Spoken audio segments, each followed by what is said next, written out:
My name is Vanessa Chen, and I'm 32 years old. When I got married 2 years ago, my parents didn't show up. No call, no explanation, just empty seats where they should have been. But 6 months ago, when they saw a photo of my new Porsche on Instagram, suddenly I existed again. My mother called within an hour demanding a family meeting to discuss important matters. I showed up to that meeting. But I didn't come alone. And what I revealed didn't just shock my parents. It exposed the real reason they'd ignored me for years, and why they suddenly cared now. Before I tell you how one family meeting destroyed my parents' carefully constructed lies, I need you to do something. If you've ever been invisible to your family until you had something they wanted, hit that subscribe button right now. Drop a comment with where you're watching from and the moment your family suddenly remembered you existed. Your stories keep me going. Now let me take you back to where this started. My parents immigrated from Taiwan when I was 3 years old. They built a successful import business from nothing, working 18-hour days, saving every penny, sacrificing everything for what they called the family's future. But the family's future really meant my older brother Kevin's future. Kevin was the golden child. The heir. The one who would take over the business, marry well, produce grandchildren, and carry on the family name. He went to Harvard for business school, joined prestigious clubs, dated daughters of wealthy families. I was the afterthought. The daughter who would marry someone chosen by my parents and fade into the background of her husband's life. Except I had other plans. I got a full scholarship to MIT for computer engineering. My parents weren't impressed. "Why do you need engineering?" my mother asked. "You should study something more suitable, education maybe, or hospitality management." What she meant was, something that wouldn't threaten your future husband's ego. I ignored her and studied engineering anyway. Graduated top of my class. Got recruited by a major tech company in Silicon Valley.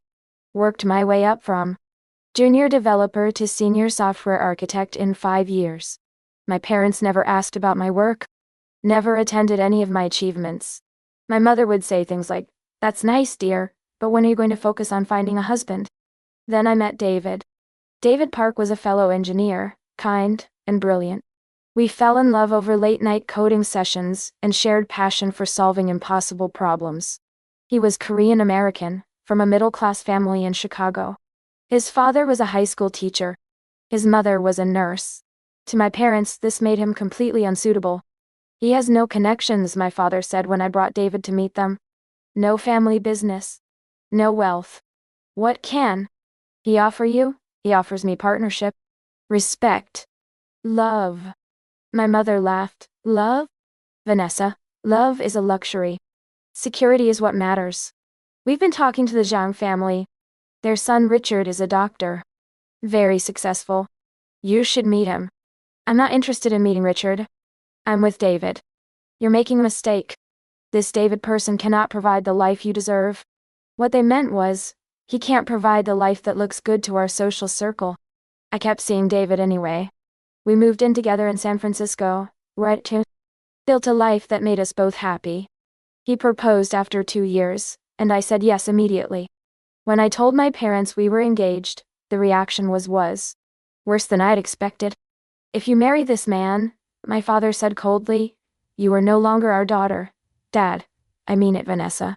We did not sacrifice everything we did to watch you throw your life away on someone beneath you. You marry him, you are dead to us." My mother stood beside him, silent but aligned. "Then I guess I'm dead to you," I said, and walked out. I called them 3 times over the next few months to invite them to the wedding. Each call went to voicemail. Each message was ignored. My brother Kevin called once. "You're really doing this?" he asked. "I'm really doing this. Mom and Dad are serious, Vanessa. They won't come. I won't." "No." "What? And you're okay with that?" "No. But I'm not going to live my life for their approval anymore." He sighed. "I can't come either." "You understand. It would be disloyal to them." "Of course. Wouldn't want to risk your inheritance."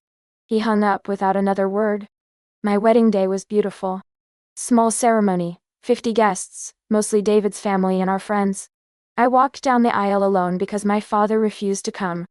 My mother's seat sat empty in the front row, a visible wound that everyone pretended not to notice. David's mother cried during the ceremony. His father hugged me afterward and said, "Welcome to our family." We're so lucky to have you. It was the first time in years I'd felt like I belonged somewhere. After the wedding, silence. No call from my parents. No acknowledgement that I'd gotten married. My brother posted photos from a family dinner 2 weeks later, my parents smiling with him and his girlfriend. I wasn't in any of the photos. I'd been edited out of the family narrative entirely. It hurt more than I wanted to admit. But David and I built our life anyway. I got promoted to lead architect at my company. David started his own tech consulting firm. We bought a small house in Palo Alto, adopted a rescue dog, traveled to places we'd always dreamed of seeing. 6 months ago I got offered a position at a startup. VP of engineering. Significant salary increase plus equity that could be worth millions if the company succeeded. I took the job. Used part of my signing bonus to buy something I'd wanted since I was a little girl watching luxury cars drive through our neighborhood, a Porsche 911 Carrera. Slate gray, beautiful mine. I posted a photo on Instagram. Just the car, no caption. Within an hour, my phone rang. Vanessa, it's Mom. I almost hung up. We hadn't spoken in 2 years. Mom, I saw your photo. That's a very expensive car. It is. Where did you get the money for something like that? I work. I have a good job. We need to talk. Family meeting tomorrow. 1 o'clock. Your father and I have some things to discuss with you. About what? It's time to reconcile. Come to the house. She hung up before I could respond. I stared at my phone, feeling that old familiar anger rising. 2 years of silence. 2 years of being dead to them. And now, because they saw evidence of money, suddenly it was time to reconcile? David found me sitting on the couch, phone in my hand. What's wrong? I told him about the call. Are you going to go? I don't know. Part of me wants to ignore it like they ignored our wedding. But part of me wants to know what they really want. Then let's find out. But you're not going alone. The next day, we drove to my parents' house in my Porsche. The same house where I'd grown up, where I'd been told I was making a mistake, where I'd been disowned for choosing love over their approval. My father opened the door. His eyes went immediately to the car in the driveway, then to me. Vanessa, come in. David stepped forward. My father's expression hardened. I said come in, not you. Then I'm not coming in either, I said. David is my husband. If he's not welcome, neither am I. My mother appeared behind my father. Richard, let them both in, we need to talk. We sat in the formal living room, the one reserved for important guests. I'd only been allowed in here as a child for special occasions. David held my hand while my parents sat across from us, studying us like specimens under glass. You look well, my mother said finally. Successful. I am successful. I've been successful. You just never bothered to notice. We notice now, my father said. Your mother tells me you have a good position. VP of engineering, she said. That's right, and that car. Very expensive. You must be making good money. There it was, the real reason for this sudden reconciliation. I do well. My parents exchanged a glance. We've been thinking, my mother said carefully. Perhaps we were too harsh before. Too traditional in our thinking. You've clearly done well for yourself. Built a good career. It's time to put the past behind us and move forward as a family. Move forward, I repeated, after 2 years of silence. After you disowned me. After you missed my wedding. We made a mistake, my father said, though his tone suggested he was reading from a script rather than speaking from the heart. We should have been more supportive. Why now? Why reach out now after all this time? My mother smiled, and it didn't reach her eyes, because family is important. And we've realized we don't want to lose our daughter over a disagreement. A disagreement. You told me I was dead to you. We were angry. You hurt us by rejecting our guidance. But we're willing to forgive you. Forgive me, as if I was the one who needed forgiveness. David squeezed my hand, a silent show of support. There's something else, my father continued. We're expanding the business. Opening offices in 3 new cities. We need capital, and we're bringing in family investors. 50,000 minimum investment. Given your obvious success, we thought you might want to be part of this opportunity. And there it was. The real reason for the reconciliation. They didn't want me back as their daughter. They wanted me back as an investor. You want me to give you money. We want to include you in a family business. Opportunity, my mother corrected, a chance to be part of our success. And of course, once you're invested, you'll be back in the family. All disagreements forgotten. I looked at these people who raised me, who fed me and clothed me and provided for me, who also made it clear that my value was conditional, that their love came with strings attached. I need to tell you something, I said carefully, about where that Porsche came from. My father leaned forward, interested. The startup I joined 6 months ago, it just got acquired. My equity vested immediately. I cleared $4.2 million after taxes. My mother gasped. My father's expression shifted to something that looked like hunger. $4 million, he repeated, 4.2. And with my salary and David's consulting business, we're doing very well. Better than well. I pulled out my phone and opened my banking app. Showed them the account balance that I'd never needed to show anyone but always kept private. Their eyes widened. So yes, I continued, I could easily invest $50,000 in your business. I could invest $500,000 if I wanted to. But I'm not going to. Vanessa, my mother started. I'm not finished. You want to know why I posted that photo of my car? It wasn't to show off. It was to see if my suspicion was right. To see if you only cared about me when you thought I had something you wanted. That's not fair, my father protested, isn't it? You didn't call when I graduated MIT. Didn't call when I got my first promotion. Didn't call when I bought my house. Didn't call for my wedding. But one photo of an expensive car, and within an hour, I get a call about family reconciliation and a convenient investment opportunity. I stood up, pulling David with me. I don't need your approval anymore. I don't need your acceptance. And I definitely don't need to buy my way back into a family that only values me for my bank account. You're making another mistake, my father said, rising to his feet, walking away from family. No. Dad.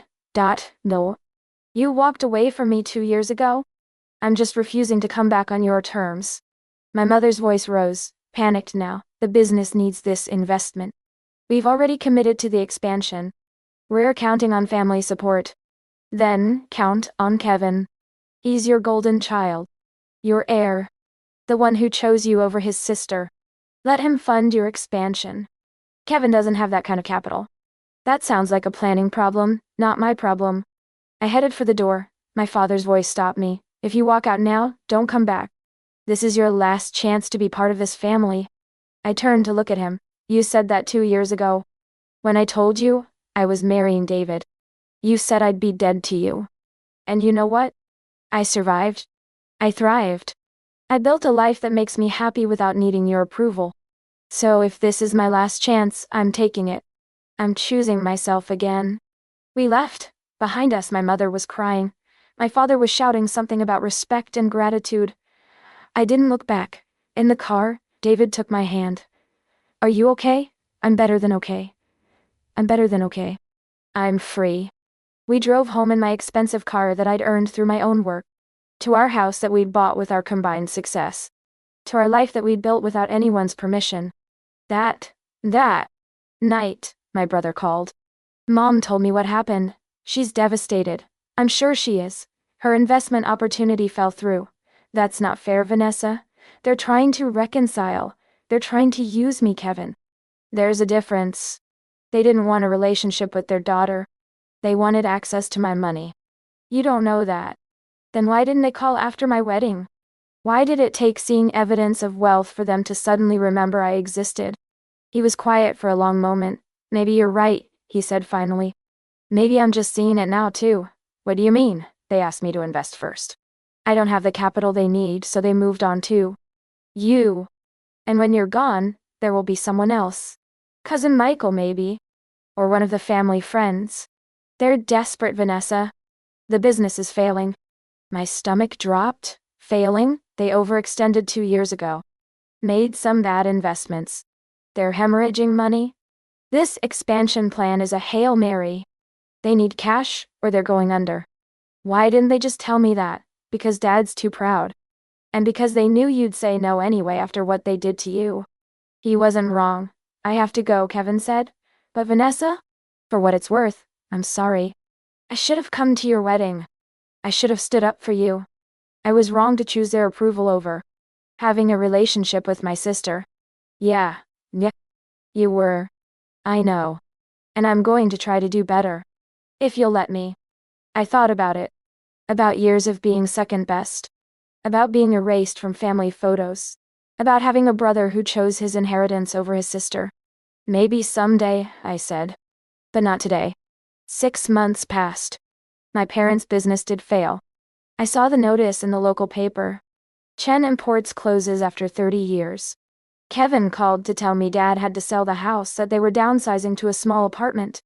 Part of me felt vindicated. Part of me just felt sad. They never reached out again. Never apologized. Just disappeared from my life. As completely as they'd tried to make me disappear from theirs. Last week I got promoted again. Chief Technology Officer at my company. One of the youngest CTOs in Silicon Valley. The announcement made TechCrunch. My mother-in-law called to congratulate me. David's father sent flowers to my office. Friends threw me a surprise dinner celebration. My parents' silence was deafening but no longer surprising. David found me looking at my phone that evening, the TechCrunch article still open. Waiting for them to call? No, just realizing they never will, and being okay with that. He pulled me close. You don't need their validation. You never did. I know. But there's a difference between knowing something and feeling it. And how do you feel now? I thought about it. About the girl who'd walked down the aisle alone. About the woman who'd driven to her parents' house one last time. About the person I'd become in the space where their approval used to live. Free, I said. I feel free. The next morning I took a photo. Not of my car or my office or any symbol of success. Just me and David in our kitchen, making breakfast, laughing at something stupid, completely ordinary and completely happy. I posted it with a caption, "Success isn't measured by what you have. It's measured by who you choose to share it with." My phone stayed silent. No call from my parents. No demand for another family meeting. No sudden reconciliation now that my promotion made the news. And I was grateful for that silence.